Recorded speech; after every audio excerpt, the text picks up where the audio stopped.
नमस्कार। आज हम बात करने वाले हैं नए पैन नियमों के बारे में।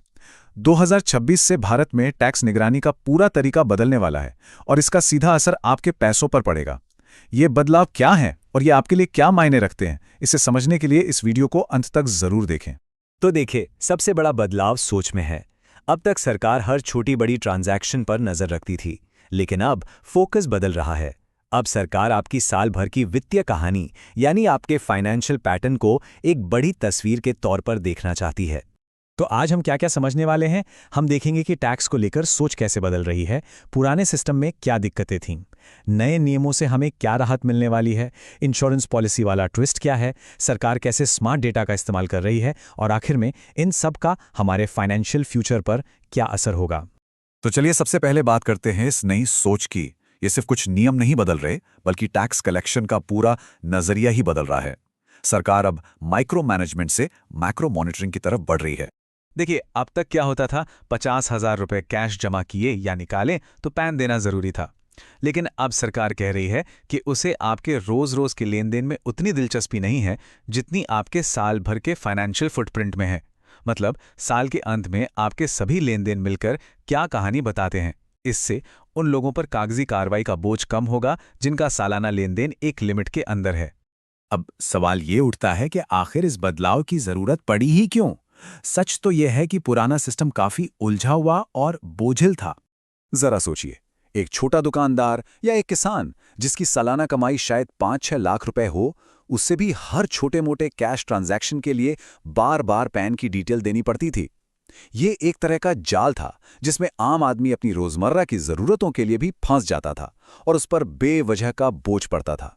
तो अब आते हैं सबसे जरूरी हिस्से पर, यानी उन बदलावों पर जो सीधे सीधे हम जैसे आम टैक्स पेयर्स को राहत देने के लिए लाए जा रहे हैं।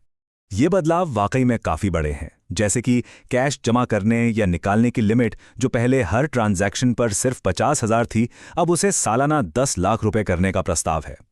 इसी तरह प्रॉपर्टी खरीदने बेचने की लिमिट को 5 लाख से बढ़ाकर 20 लाख और होटल या इवेंट्स के बिल की लिमिट को सालाना 1 लाख रुपए किया जा रहा है।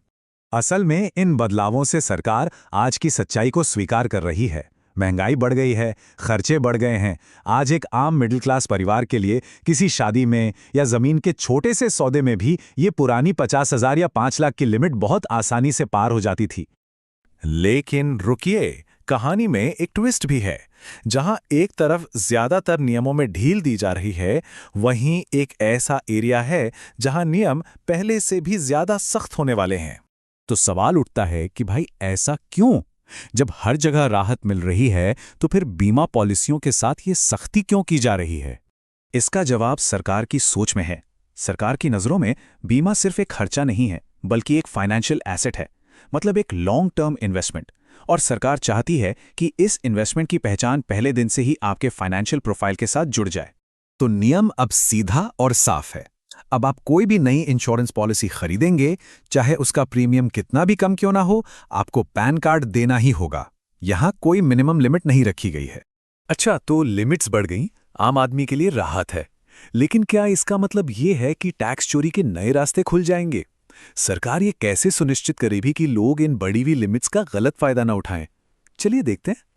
देखिए, सरकार अब सिर्फ आपके पैन कार्ड पर निर्भर नहीं है। उसके पास यूपीआई ट्रांजैक्शंस, जीएसटी नेटवर्क और एनुअल इन्फॉर्मेशन सिस्टम यानी एआईएस जैसा एक बहुत ही पावरफुल डेटा का इकोसिस्टम है।